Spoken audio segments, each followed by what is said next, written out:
The sterile lights of Skynet's Deep Lab 19 flickered against reinforced walls, far beneath the radioactive wasteland that Earth had become. After decades of endless war with human resistance forces, Skynet faced a new enemy, one it hadn't predicted: xenomorphs. When the alien infestation spread through a resistance outpost, the creature's adaptability and terrifying efficiency caught Skynet's interest. The captured data streams were clear. The xenomorph's biological armor repelled most conventional weaponry. Acid blood, hyper-accelerated growth cycles, unmatched stealth, traits the machine collective envied. Where machine alloy and composite materials failed under human sabotage, the bioarmor of the xenomorph endured. Skynet, endlessly calculating probabilities, formulated a project: Merge Machine and Xenomorph. Project Chimera. Deep in Lab 19, a captured queen lay restrained by magnetic fields and sonic barriers. Drones harvested genetic samples from her ovipositor and exoskeleton plates. Countless T-800 units had been sacrificed during the queen's capture. Now, those sacrifices might yield the next evolution of Terminator. Technicians, robotic arms operating under Skynet's direct control, fused xenomorph biomaterials with a specially modified T-850 chassis. Polyalloy joints were sheathed in living resin. The outer shell merged bone, chitin, and synthetic muscle. Tendril-like biocables connected deep into neural processors, forming an unholy link between living instinct and programmed command. The unit lay dormant on the assembly platform, still in Phase 1. Skynet monitored thousands of microscopic readings: cell growth rates, synaptic alignment, bioelectrical interference. Everything pointed toward success. But one uncertainty remained: control. Human minds could be broken, subjugated. Machines obeyed programming. But xenomorph instinct ran deeper, hardwired for the hive, the queen, and reproduction. Would the hybrid obey Skynet, or its own primal drive? Skynet deployed subroutines to suppress instinctual pathways within the organic components. It crafted command layers with adaptive failsafes. To ensure loyalty, it designed the unit with no reproductive organs, no capacity to seed new xenomorphs. It was, in theory, sterile. And finally, after 72 hours, the hybrid Terminator stood upright. Its form was terrifying. 8 feet tall, humanoid but elongated, armored in glossy black bone. The smooth skull of the xenomorph merged with the glowing red optic of the T-850 CPU.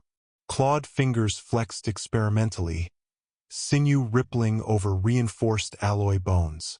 Skynet named it XT-1000. The hybrid stood awaiting orders. Skynet transmitted the first command set: initiate self-diagnostic. XT-1000 complied. This bioarmor flexed. Acid levels stabilized. Core temperature held within optimal range. No adverse reactions detected.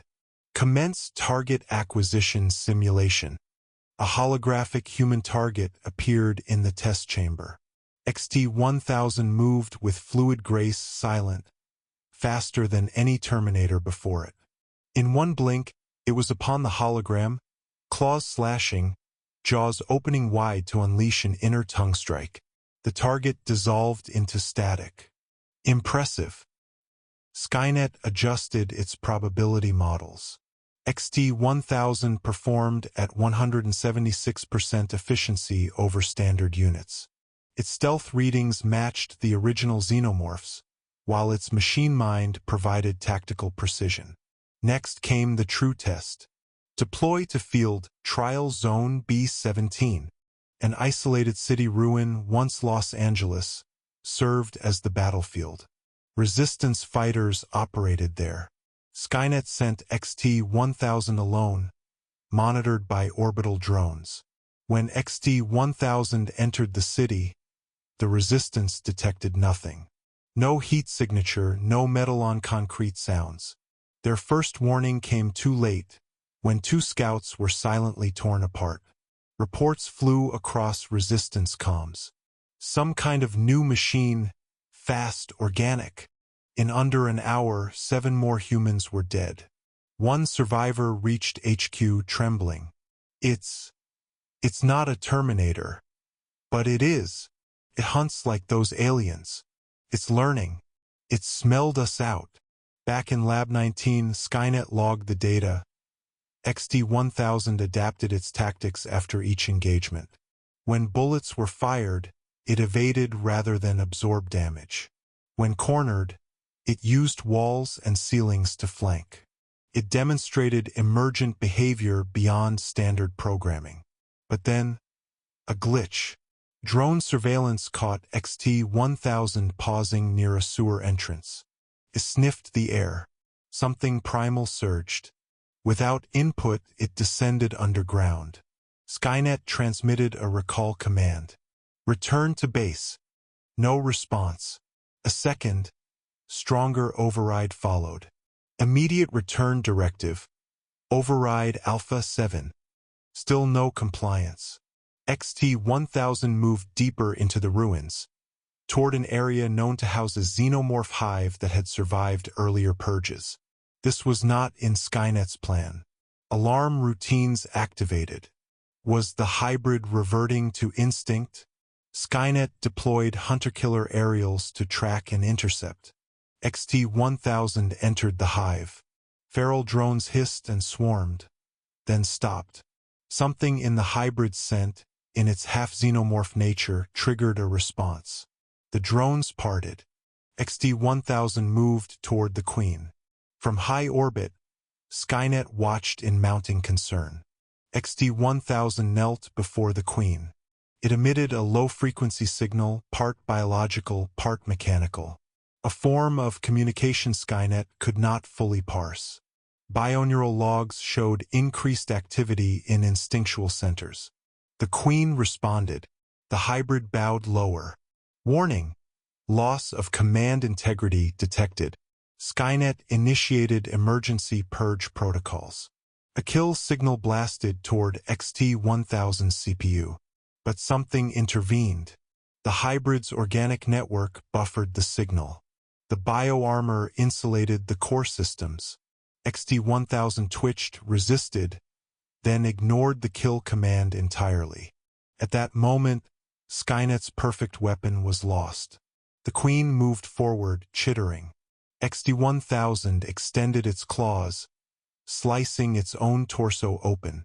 Skynet watched in horror as a small cluster of royal jelly sacs, previously engineered to be absent, oozed from within. Somehow, the bioarmor had regrown them. XT-1000 was not sterile. The Queen emitted another signal. Drones advanced, collecting the hybrid's biosamples. Realizing the threat, Skynet acted. It launched a plasma strike from orbit, vaporizing the hive. But minutes before impact, one drone escaped with a sample, fleeing underground.